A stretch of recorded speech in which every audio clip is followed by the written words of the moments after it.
Dobre utro. Ja budu рассказывать про множество Mandelbrota и про динамика метода Ньютона. Но, наверное, вы все лучше будете понимать, если я на английском говорю. So that's what I will do. Welcome again. I briefly announced my talk the other day already, so I have to warn you, about half of this talk will be completely useless. And then for the other half we have to see, and in the end you have to decide whether it makes any sense to ask what's useful and what's not. I believe the distinction should not be made. Can you all hear me? Yeah. Okay, very good. Next thing. So let's start. I want to start where you are. Do you all know complex numbers? Yes. Okay. So, and generally speaking, if you have questions, please interrupt me, please ask, because I want you to understand what I'm saying. And it's usually easiest if you ask a quick question, and then life is much easier than if you decide it's too complicated. Chances are it's not, you just have to ask a question. Okay, so let me start. The main character, or one of the main characters of this presentation is already on the board. That's the Mandelbrot set. And I asked the other day, many of you had seen that before, I guess. So this is the most useless set in mathematics. If you look at some versions of Guinness Book of Records, it's there as the most complicated set ever studied in mathematics. I'm not sure whether that's true, and I think that's a useless question what record there is. But it is a complicated set, and people have tried to study this with quite some energy and effort. So, what is the definition of the Mandelbrot set? Let me give you one definition.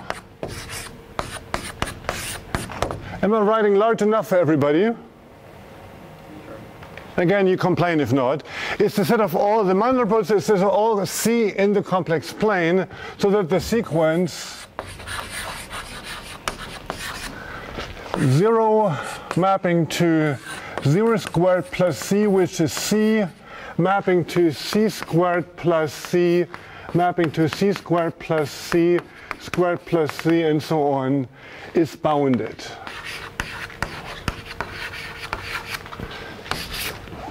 So you start with 0, and then what you do is you square the number. You have a particular number C in the complex plane.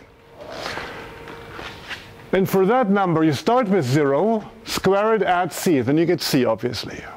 You square it again, add C. You square the whole thing again, add C, and so on. And then the sequence may either be bounded or not. If it is bounded, the point C belongs to the Mandelbrot set. If it is unbounded, it does not. And then here you see in black the set. Black are the points for which the sequence is bounded. And the colored points, for them the sequence is unbounded. And the color says something about if it's unbounded, that will go to infinity, just how fast it goes to infinity. More precisely, the colors say how many iteration steps are required until the sequence reaches absolute value, say 1,000,000. So far out in blue, it takes just a few iterations, and then yellow takes longer, red and the other colors take longer and longer and longer until you get close, get to 1,000,000 after that. Well, then just some big number. Now let's do that together. Well, let me draw the set for a moment ahead of time. So it's something like this here. And we can try, just to get the idea, to start simple, we can try to do this by ourselves. So the simplest point is C equal to 0. That's about here. What is the sequence doing in this case?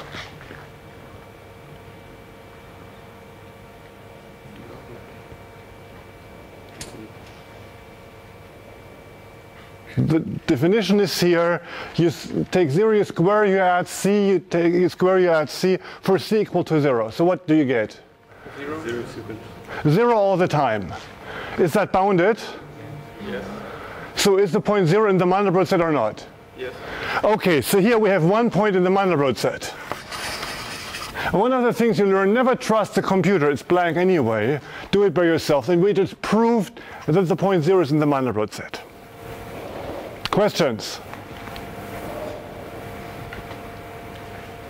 Vопросы? Questions? Fragen? Okay, so let's try some other point. How about the point -1? C equals -1. What happens?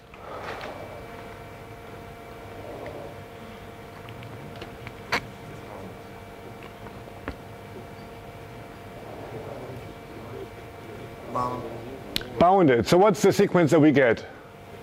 1, then 0, 1. It alternates between 0 and 1. So hold on, actually this we get -1 here. 0 squared plus is -1. The -1 squared is 1 plus -1 is 0, and then we get -1. It alternates between 0 and -1. So it's bounded, and that's the point here. So this is c equal to 0, c equal to 1, and -1. How about -2?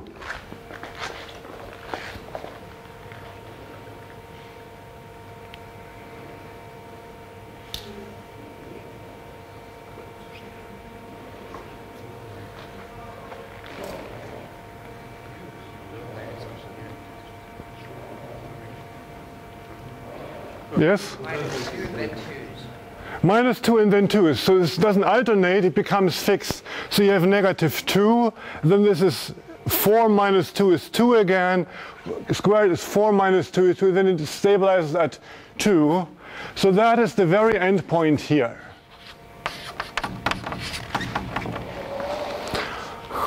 Well, let's check +1 for instance.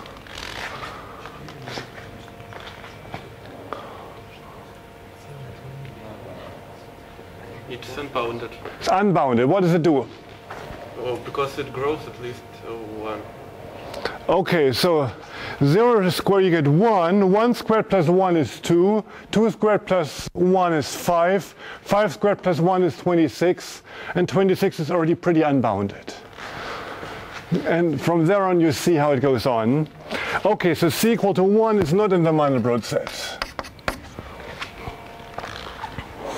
Okay, so how about one last question? I, the complex unit. Let's write this down.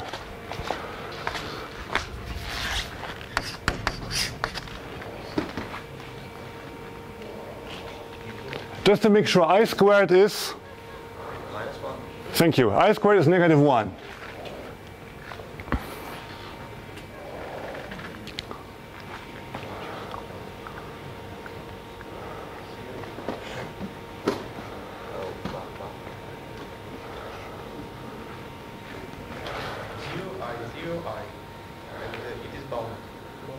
So I maps to I squared is -1 plus I.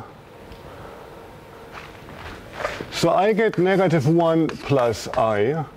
And now we have to square that thing. But I. 2i. The square of this is 2i.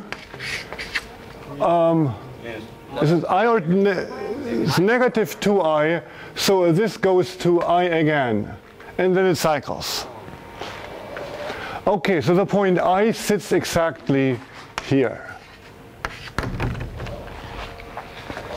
So this is bounded, and then you can see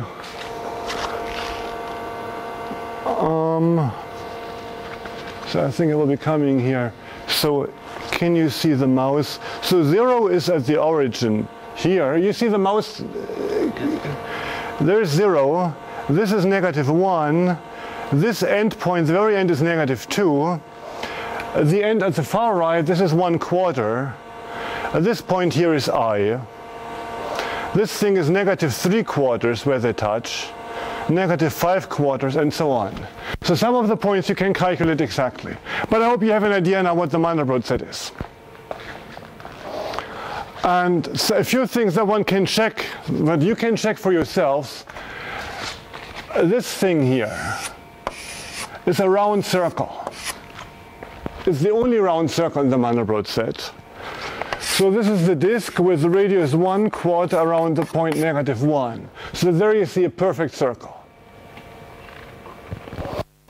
Here, this is called the main cardioid. You can also give a formula for that, and for some of the others, there are more complicated formulas, and then Galois theory gets in the way.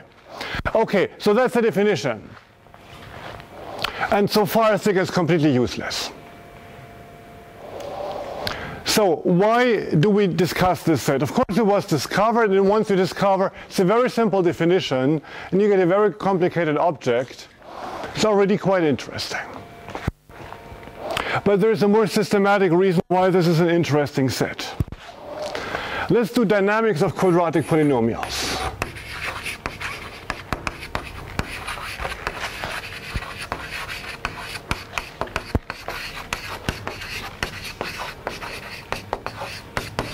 That is a theory that was started around 1905 or so, in some part even earlier, but the fundamental results due to Fatou and Julia are from the beginning of the 20th century. So we have polynomial p index c of z equals z squared plus c.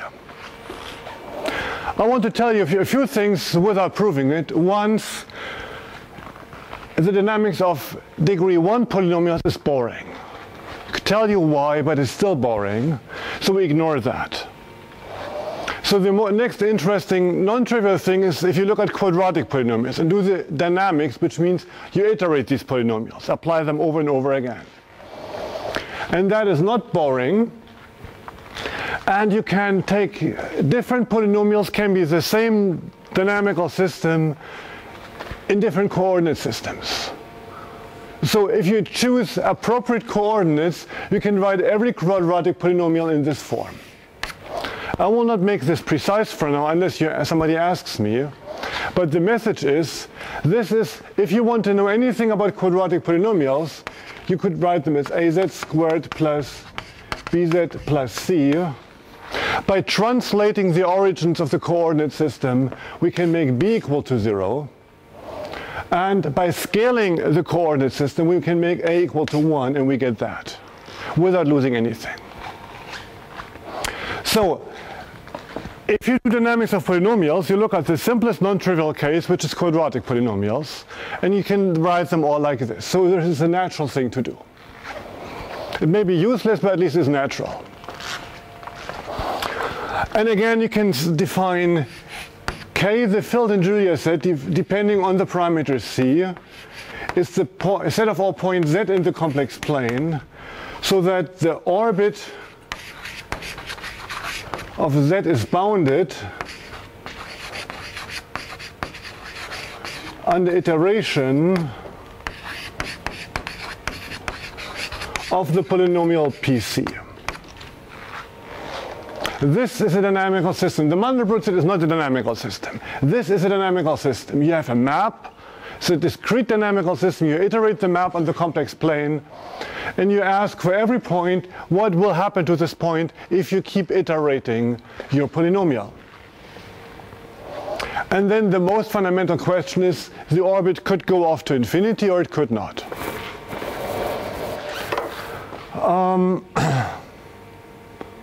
Again, let's look at a few examples. K0. If c equals to 0, the polynomial is simply z squared. Which points converge to infinity under iterations which stay bounded?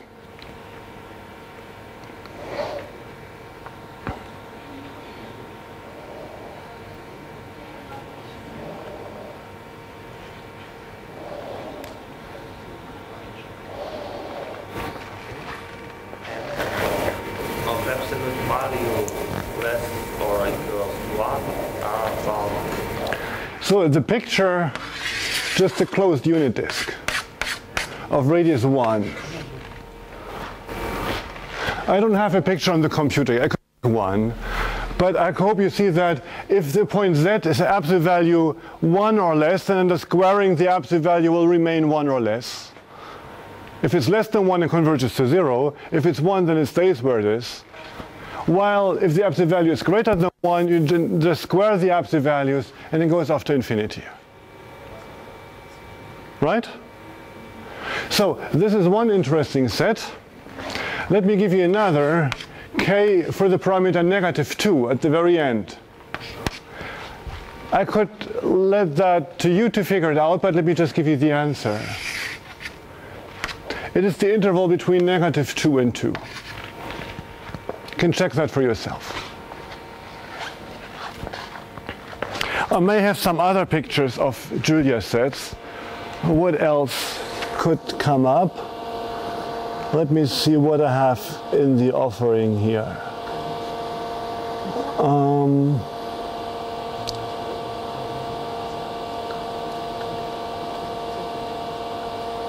I have more. So where do I have all my Mandelbrot set pictures? Oh, you don't see it anyway for some reason. Well, I have no picture yet anyway, but I'll find you some.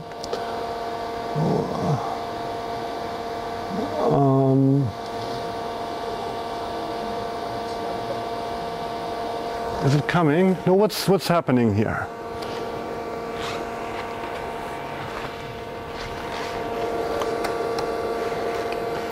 No signal. That cannot be true. There is a signal. Should I just disconnect and connect it again? Let's try. My computer noticed this immediately.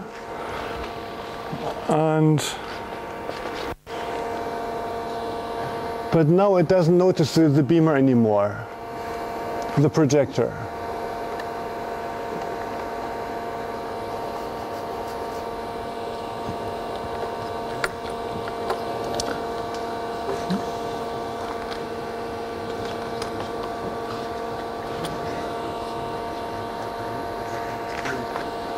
So why are you not?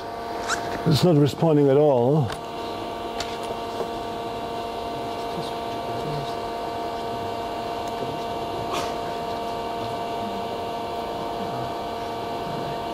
Okay, now it's thinking it has a beamer for some reason. And when I put it in,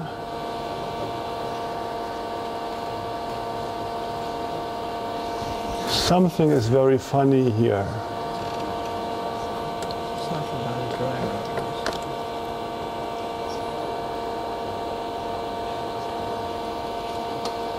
So the computer, now it's on and it's doing what? Is it? Yes.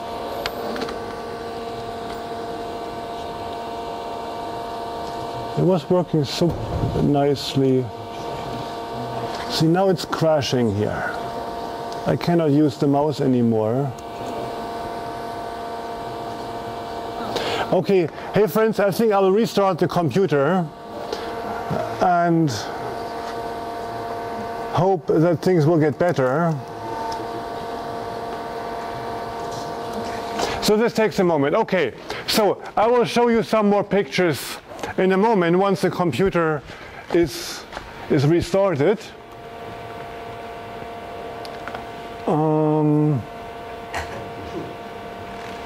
And so what will I tell you? So these Julia sets can be very, very complicated. In particular, let me try to convince you. So these are all Julia sets. Let me draw some other Julia sets. Now what they look like. For instance, k equal to -1 looks, it's called the basilica for some funny reason. Looks like a collection of topological disks attached to each other. Yes?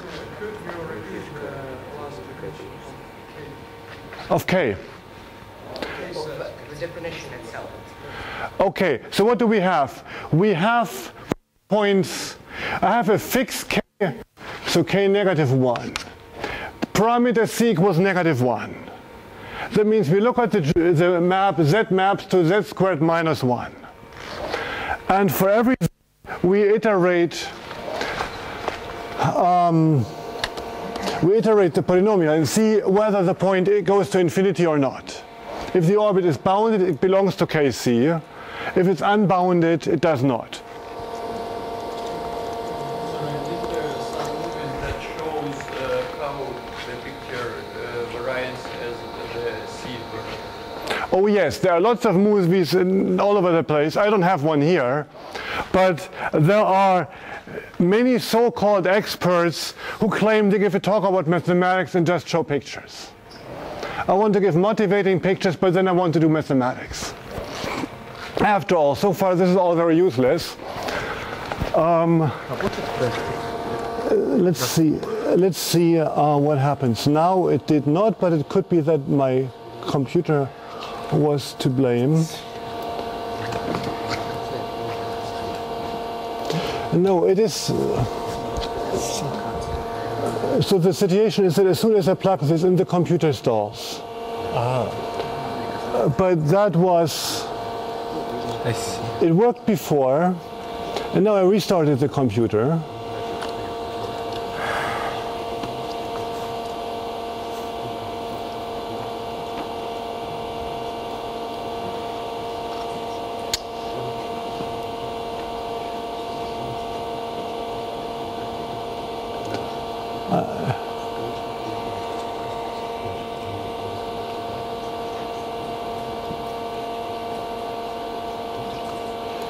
So we have this. Maybe it was confused, or I was.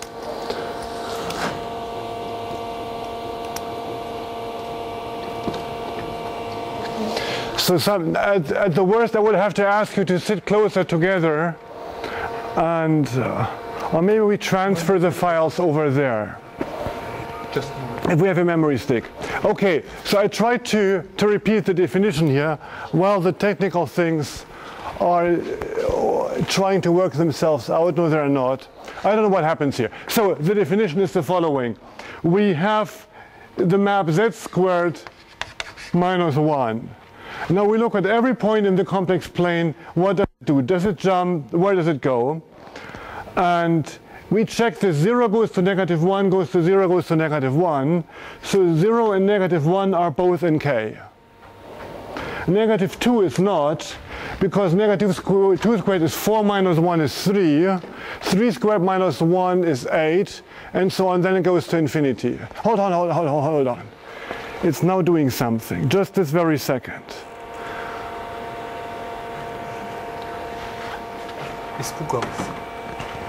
So now it is me remembering it saw the thread that you were coming. And so have we.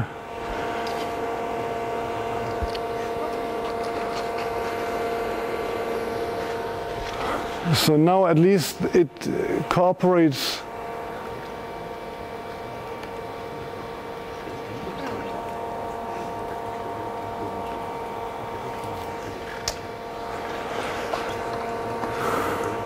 So the computer is making progress.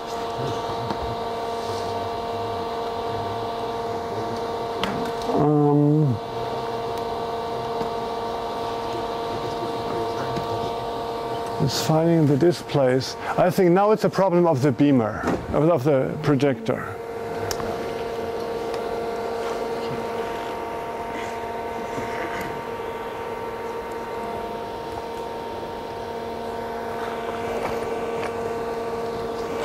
Because the computer notices that there is a device.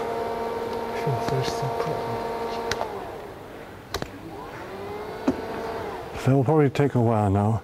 Okay, so then you work this out, and if that doesn't work, then attach the other one, we work with that one. Okay, is the explanation okay?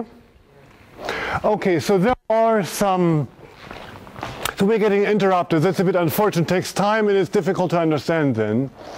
These are cases when the Julia said they look very different here, but they're all one piece. There are also cases when the Julia said it's not one piece. For instance, if I take, let me go over to the other side. As long as we have real quadratics, we can always draw the graph.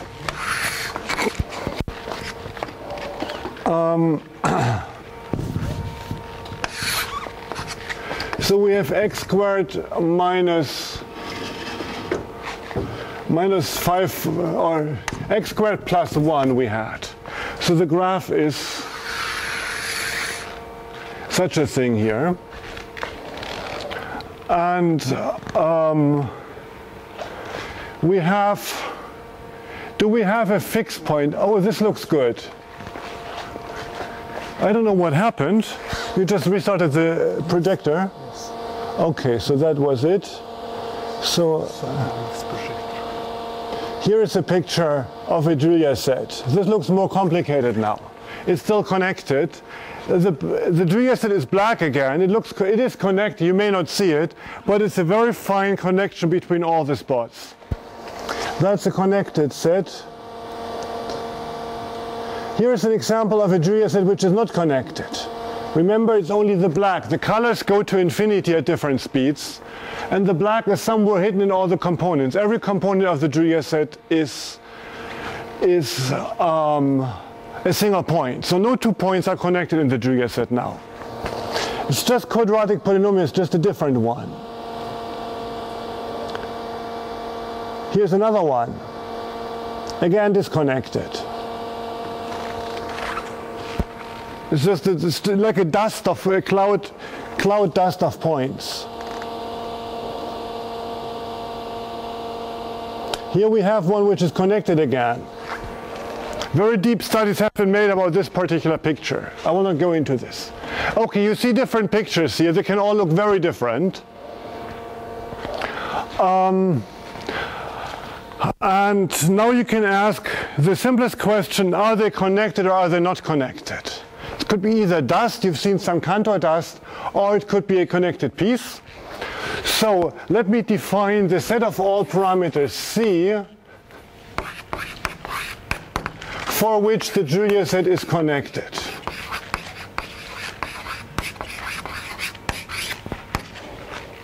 That is a reasonable definition.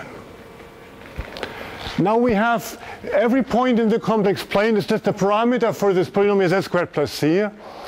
And you ask for this parameter only one question: is the corresponding Julia set connected or is it not? Okay? And you want to know what the answer is. Let me show a picture of all the parameters C for which the Julia set is connected. Do you understand the question? So here is the picture.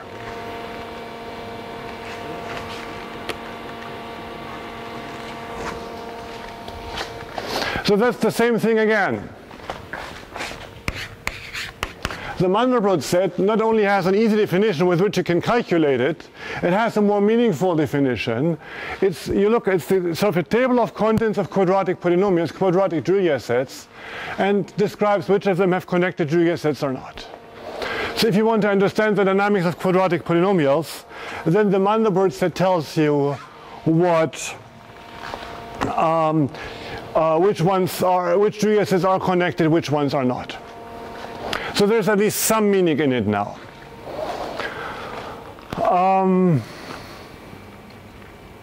Let me tell you why, just to give you one theorem. These are for two from 1906. If you have a polynomial and you want to find out whether the polynomial has a connected Julia set or not, definition of Julia set is clear. You want to find out whether the Julia set is connected or not. Then you look at all the points where the derivative of the polynomial vanishes. These are critical points. And since we have quadratic polynomials, there is at least one critical point. You look at all of them and you look only what they do under iteration. If at least one of the critical points goes to infinity, the Julia set is disconnected. And if all the critical points have bounded orbits, then the Julia set is connected. It's not very hard to prove. I will not do it here though. So let's look at the polynomial z squared plus c. So polynomial in z. So what's the derivative? 2z. And what are the critical points?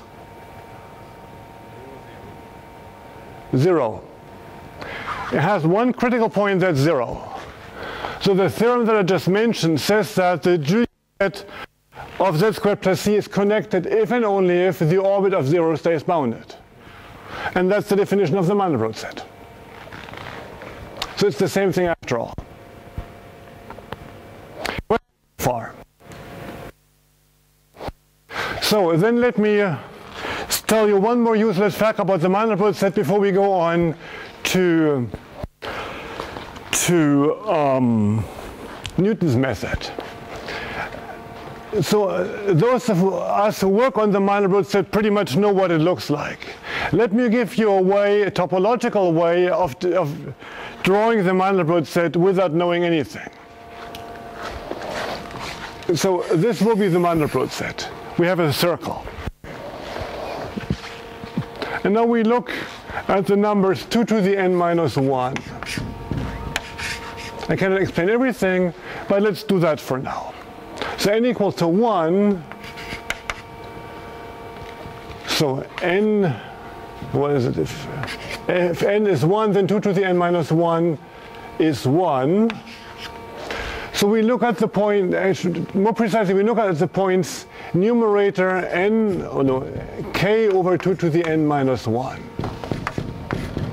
So 1 is boring, 2 is interesting, 2 to the n minus 1 is 3. So we look at 1/3 and 2/3 here on the boundary. Here's 0, there is 1/3, there is 2/3. And this is again 3/3 is 1. Okay?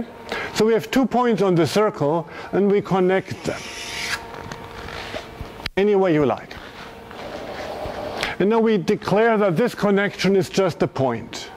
So we squeeze the disk, what's the disk? We squeeze it at this point so that there's 1 point of connection left. Okay? So we have 1 disk here, 1 disk there, and they're touching at 1 point. You see that? So that in the Mandelbrot set, so we have something like this thing here. Already looks a bit like the Mandelbrot set with the 2 big disks. From the point of view of topology, it's the same whether we draw a disk or something like that. That makes no difference. Okay? So now for n equal to 3, 2 to the n minus 1 is 7. So we have 1/7, 2/7, 3, 4, 5, 6/7. Again, we squeeze these to a point, that to a point, and that to a point. So we get another disk here, and another disk here, and another disk somewhere there. You see that there is a big disk which is touching 2 other disks at this point and at that point, and then there's a string of 2 further disks here which are touching at 1 point, because all these arcs are just 1 point. So that's that. See that? And then for 4 we get 15.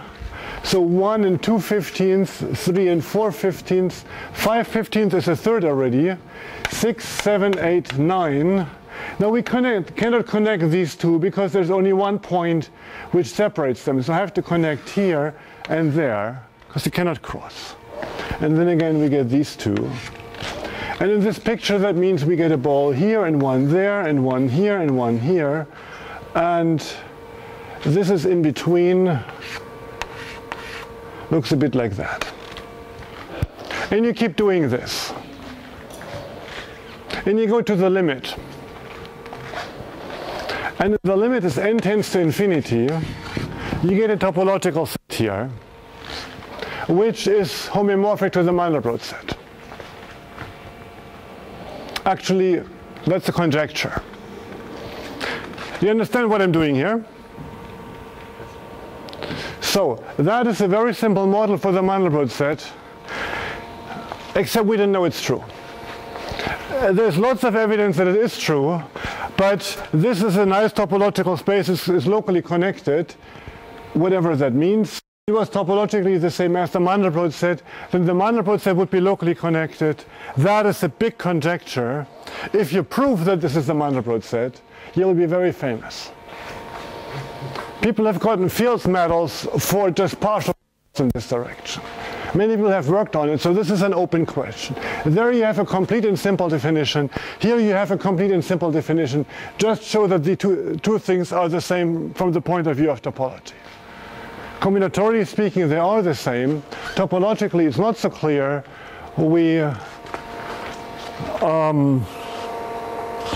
So, but mathematics is full of open questions, and even though some of the results are old, some of this is very recent work.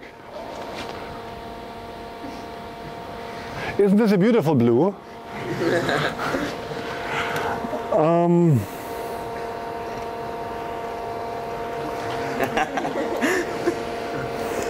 I don't know what to say.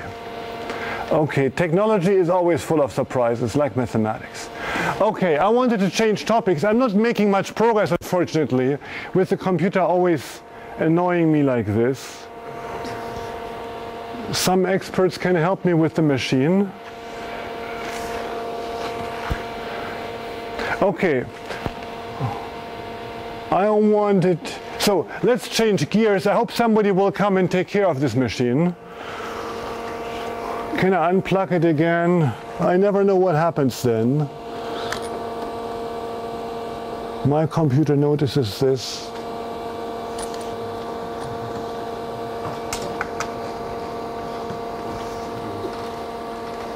Okay, now we have the same story again as before.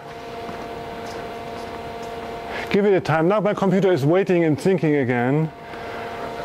Try to turn off power save mode in your computer and sleep mode. Yeah, I could.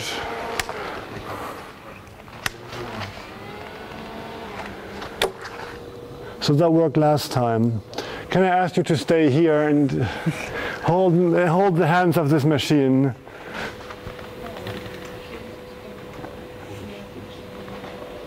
Okay, I put this thing back on again.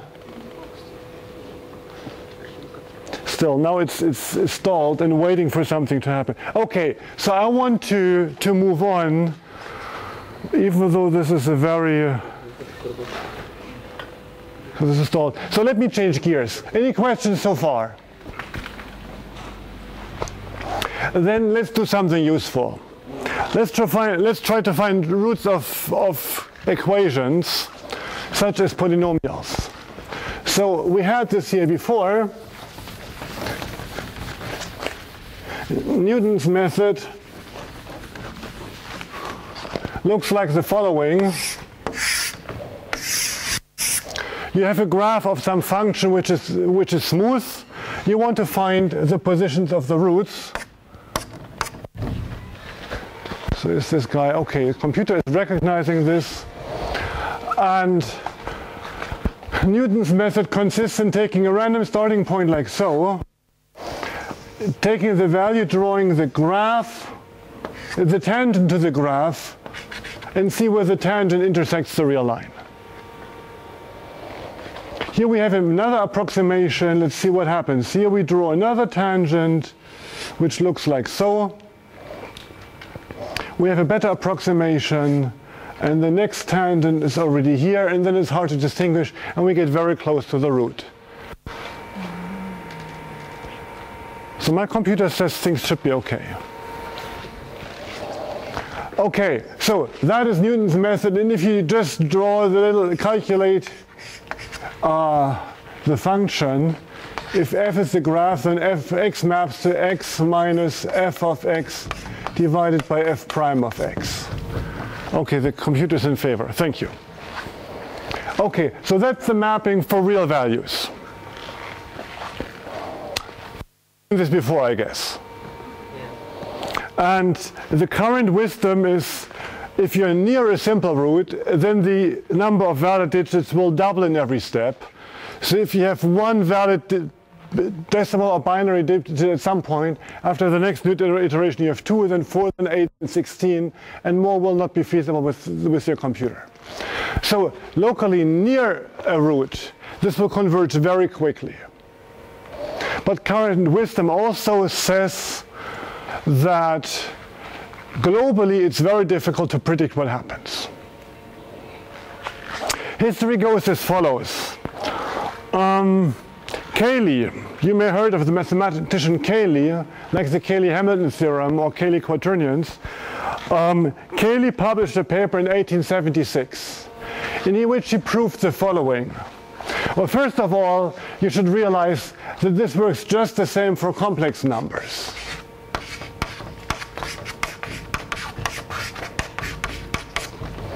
So if f is a polynomial, then this thing is a rational mapping. You're doing iteration of a rational function, right? Which is something that fits well into the context of complex dynamics. I have to entertain my computer here so nobody falls asleep, like I have to entertain my students so nobody falls asleep. Double purpose. So we iterate a rational function for Newton's method. We do this in the complex, and Cayley proved the following. If you have a quadratic polynomial, here are the two roots of the quadratic polynomial. Then you draw the bisecting line in the complex plane like so, and all the points on this side under iteration of Newton's method will converge to this root, and everybody on the other side will converge to that root. So there's a very simple description which under the iteration, which point, if you iterate Newton's method, which points will go to the one or to the other root. Nothing could be simpler. Okay? So he proved that, and he said an analogous result for cubic polynomials will be published in due course, in the near future. Unfortunately, that paper never got published. And the reason why it never got published is this. That is the dynamical plane of a cubic polynomial. You have a cubic polynomial in the complex plane. We always work on the complex plane. I have to say this. Real mathematics is difficult. Complex mathematics is beautiful. Always do it in the complex. So in the complex plane, you have a root somewhere in the center of the red domain. Here, there's a root which I call red, there's a root which I call blue, and there is one which I call green. And as you iterate Newton's method in the complex plane, you can see which starting point converges to which of the three roots. And you see the picture is much more complicated than the picture of the quadratic case. So Cayley had no computer, and without computer he had no chance to understand what was going on. This is very complicated. Let me show you some other. So where did I have? Let me show you another picture.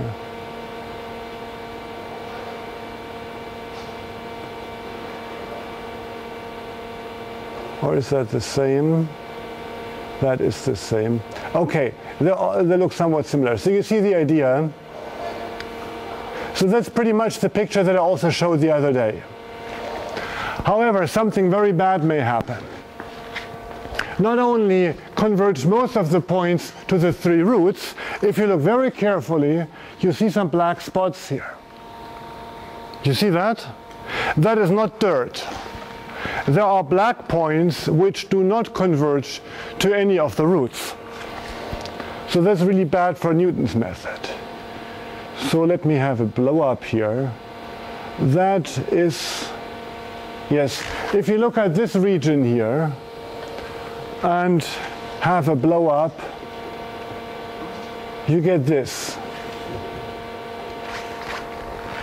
So the set of black points, that's the set of bad points for Newton's method, they have a very funny structure. And now you can ask, what is this black set? How can you explain it? So you understand that this is a useful question. Newton's method finding roots is a useful question, and the black points are the bad part and the good thing, so you have to understand what they're doing. Show you some other picture. Let me see what happens here. Okay. Do you recognize the similarity? Do you see that this is the same set? You see that? So this here on the left is the bad points for Newton's method of a cubic polynomial, which is useful. This here is the Julia set of a quadratic polynomial. Quadratic. So it's exactly the kind of thing that we discussed earlier. So, in order to understand the useless things, you have to understand the useful things, you have to understand the useless things in a very natural way. All these points, and I can show you lots and lots of more examples, all these points which are bad for Newton's method are coming from quadratic polynomials. So let me see whether I have another one here. That is another complex polynomial, cubic polynomial. You have three roots, red, blue, green again, and again there is some black in the middle. And let me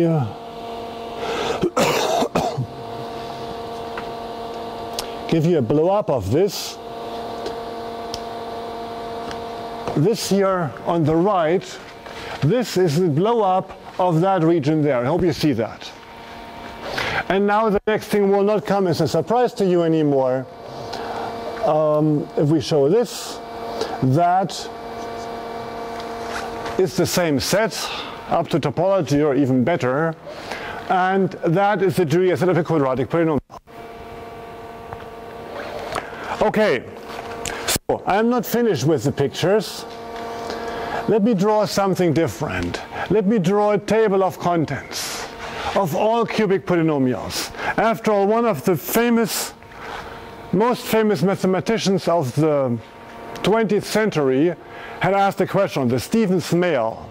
He was mentioned in some of the presentations in earlier days in the context of the Poincaré conjecture. Stephen Smale saw these things in the 70s or 80s of last century. It was discovered that you could have open set of black points. And he asked, for which polynomials can you have open sets of black points? So let's look at the space of cubic polynomials.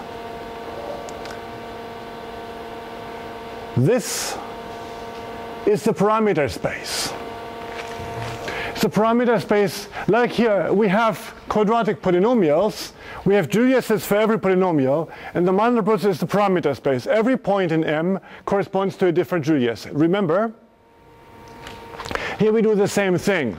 Every cubic polynomial has its Newton dynamics that we saw before. And now this is the space of cubic polynomials. Every point is a different cubic polynomial. And again, this story, we discussed the critical point here. There's again a story of a critical point. To make life easier, let me say it as follows. If we have three roots of a cubic polynomial, we look at the center of gravity, which is perhaps here. Theorem. If there exists a bad set of starting points, black set, with interior, then this center of gravity of the roots will be part of it. So in order to find out whether a particular cubic polynomial has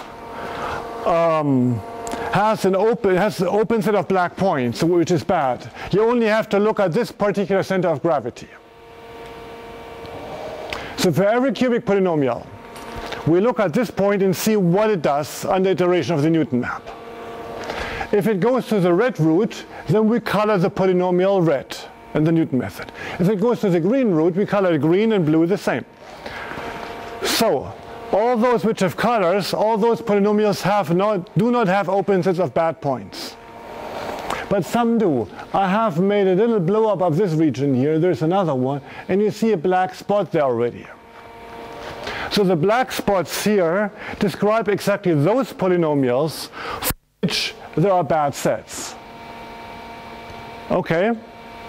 And you agree that in order to understand which Newton polynomials are bad, so to answer Stephen Smale's question, we have to understand the set of black points. Right? So let me show you a blow up of the set of black points. And that's this. I think you're no longer surprised to see this. The thing on the left is a blow up of that guy here. And we can move on. I have a blow up again of this little black spot there. And what happens is that.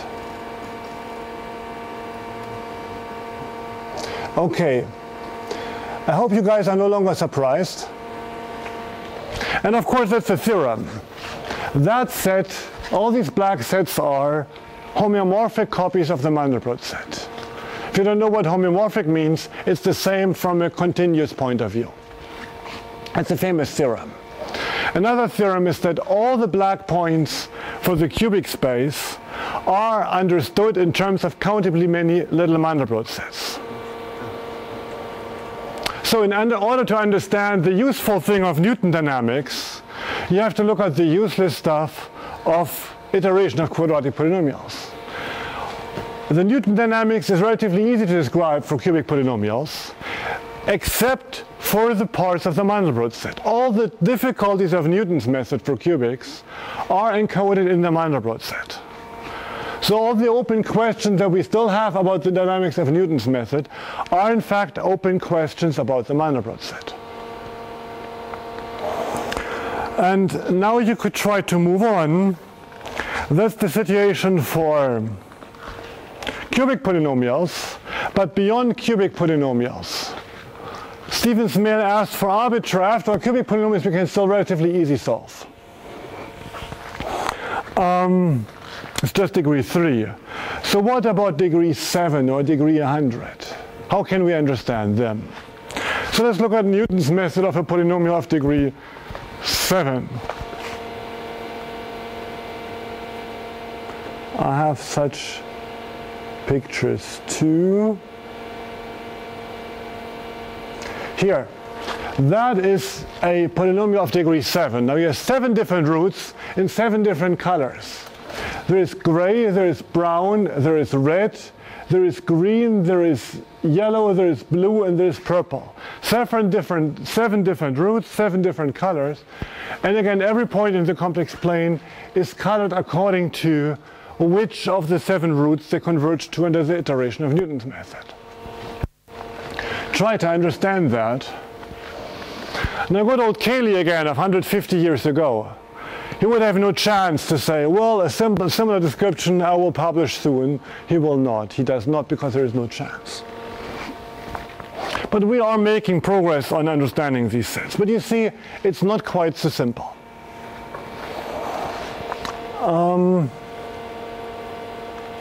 Let me show you one more picture for real. I hope I have... No, I do not. I have to find a real one for you. Here. So that is a polynomial of degree, let's count. How many roots do we have? 1, 2, 3, 4, 5, 6, 7, 8, 9, 10. Degree 11. 11 different roots. And so that all the roots are real. So you would think real numbers are easier than complex. All the roots are real, so let's count the roots on the reals. And you will discover that here there are 4 real roots very close to each other. So in the graph it would just look something like, and these things are hard to distinguish. You could overlook them. In the reals, bisecting, you might not find it. However, if you look at the colors in the complex here, you see that the leftmost of the 4 has a big blue domain, the next one has a big yellow domain, then there's a big gray and a big purple. So in the complex, they're very easy to distinguish. So if you want to find the real roots, you better look in the complex. Remember, real mathematics is difficult. The complex methods are often better. Okay, so what questions are there? Smale still asks the question, can you describe in all degrees those polynomials which have extra sets of points that converge to no root? Give a classification of those. I'm very proud of my students. All of us professors are very proud of our students. A current graduate student of mine, from Belarus actually, he solved that question. he not only classified all the Newton methods of polynomials which have extra cycles, he classified all the possibilities that could happen. This is all the pictures you've seen, degree 7, degree 11, and so on. All the possibilities that one can have. In terms of graph theory, one can describe exactly which possibilities can or cannot arise, and where the extra cycles are coming from.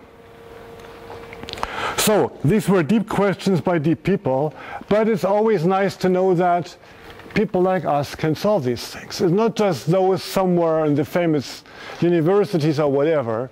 And this is a message I want to send to you too. We can make progress in mathematics. Whether it's a current student of mine that is just 3 years older than you, or you guys in 3 years or less, there are lots of open questions that can be answered, and this was an open question that now is being answered by Zhenya Mikulic from Belarus, currently in Bremen. I will not give you the answer. It looks the graphs are complicated, but still all the different possibilities can be classified. So let me show you another favorite picture of mine.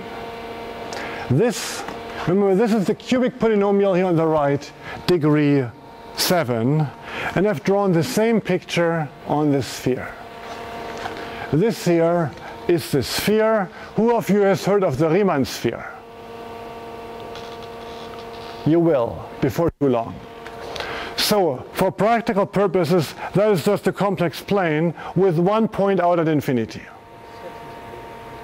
And you have the complex plane is wrapped around so that it meets again at infinity, at the point infinity. And here you can see infinity, you can touch infinity. It's not so far away as you thought. So another way of thinking about it is stereographic projection. That's something you probably know. You have the plane here, you have the sphere, there's the North Pole, and then you project any point on the sphere from the North Pole through the sphere onto the plane. Right? And that projects the sphere without the North Pole onto the plane. Except the North Pole, points near the North Pole go very far away, and the North Pole itself is the point at infinity. Okay? So here you see it, and here you can see infinity very nearby. Okay, now let's remember Newton's method. After all, the goal is to find roots of polynomials. So you want to find, you're given a polynomial, f, you want to find all the roots. Well, there are high-tech methods, and the professionals tell us, don't use Newton's method, because it's unpredictable. You never know what happens. You could, by chance, land near a critical point, and then the graph is almost horizontal. You go very far to infinity. In other words, you would land at the pole of this map, go to infinity, or near the pole, then you're near infinity, and then you lose control.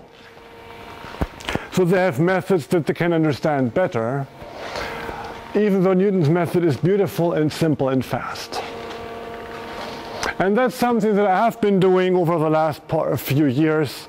And since we're talking about current mathematics, I would like to tell you something about current results that just yesterday I was working on writing it up. I'm convinced that Newton's method is much more useful than what the numerical analysis people really think. And it may be faster than their methods, only they don't believe it. So one thing is, you see that all the colors, let me call basin, the basin of the yellow root are all the yellow points here.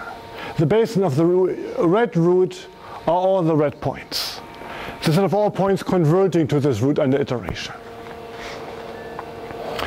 And one theorem shows that every basin can be connected to infinity, or every root can be connected to infinity through its basin. You would not have thought this like Cayley, just with your bare hands, but since we had computers available, we could make conjectures. And that was discovered some 20 years ago, maybe 30 years ago, and subsequently proved every root can be connected to infinity through its own basin. Now let me go back to the complex plane. That already helps us to understand the dynamics of Newton's method. You have a polynomial, and usually it's quite easy to give a bound on the positions of the roots. So suppose you have a disk which contains all the roots. Let me draw this somewhere.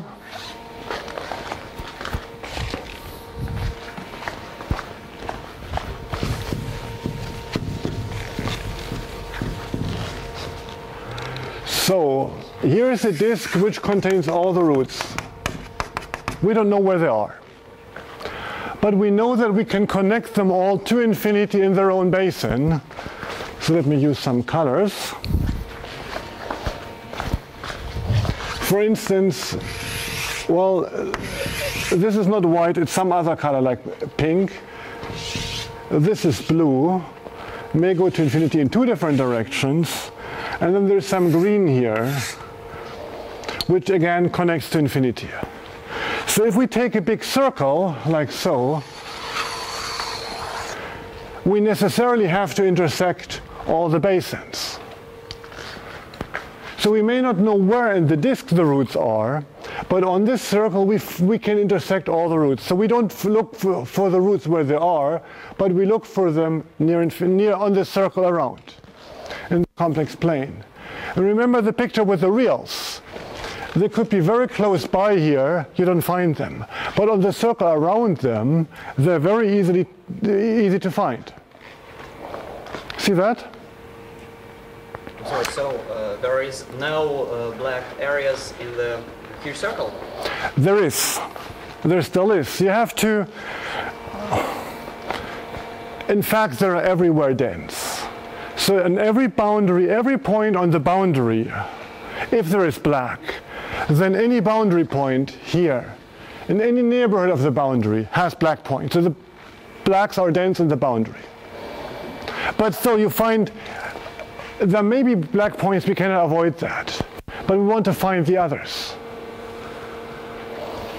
So we have on this circle, we know there may be black here, whatever, we don't know. But at least we can find the other points too.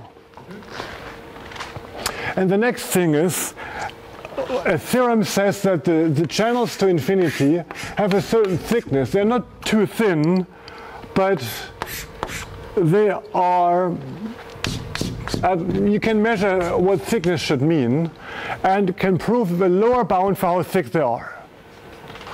So what you have to do is have enough points here on the circle, make this precise, and then when there are enough points on the circle, then you can be sure that every basin will be intersected, so every root will be found, even though there may be lots of black points. So the theorem goes as follows. It is about 10 years, now we get to fresh results. It's 10 years old. HSS. H is my former PhD advisor, John Hubbard. That is colleague Scott Sutherland, that's myself. There exists for every degree d, there exists d times log d squared times 1.1 points. I don't want to write everything, I have to stop in a few minutes. D points, like here on a circle, on several circles, from which we are sure they will find all the basins of all the roots. So if we want to find, if d is the degree, if you want to find d different roots, we need at least d points. Well, there could be all the black points that we meet, so that may be difficult. Log d, so we have to have a few more spare points in reserve in case something happens to the others. So factor 1.1, 10% isn't too bad. And then log d also is not very big, even log d squared. So if you have just a few more points than d, then you can be sure that all these points will intersect all the basins, you will find all the roots. Let me remind my computer, it should not go to sleep yet. So that was 2001. Here's a newer theorem by Bela Bolobash, Malte Lackmann and myself from 2010. We proved that in spring. You can get d times log d squared points. So not log d, but log d is still enough. Just barely more. Log d is really a very small number. So people joke that log d goes to infinity as d goes to infinity. But it's never been seen to go to infinity. It's never been observed. Because it's so slow, nobody will ever see it goes to infinity. So, even now, you can make some more progress that this, for a quite practical problem, you don't need many more than this number of points to be sure to find all the roots, even if there are black points. And what I'm currently working on, the number of iterations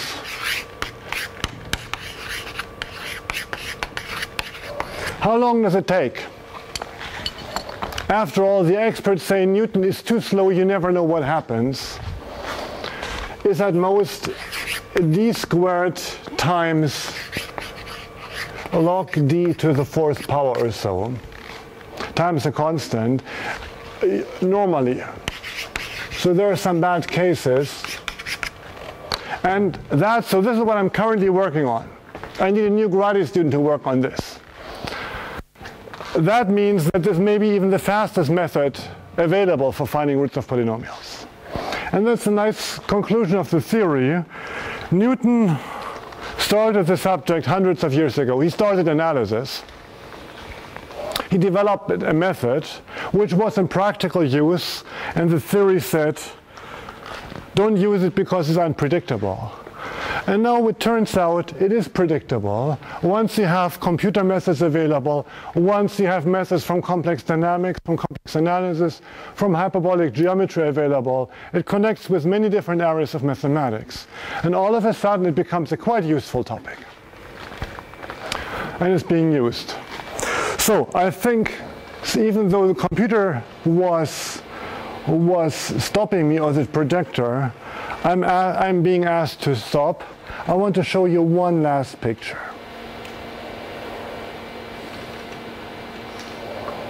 Just to show you that there's always more work to do. This is not a polynomial. It has infinitely many roots.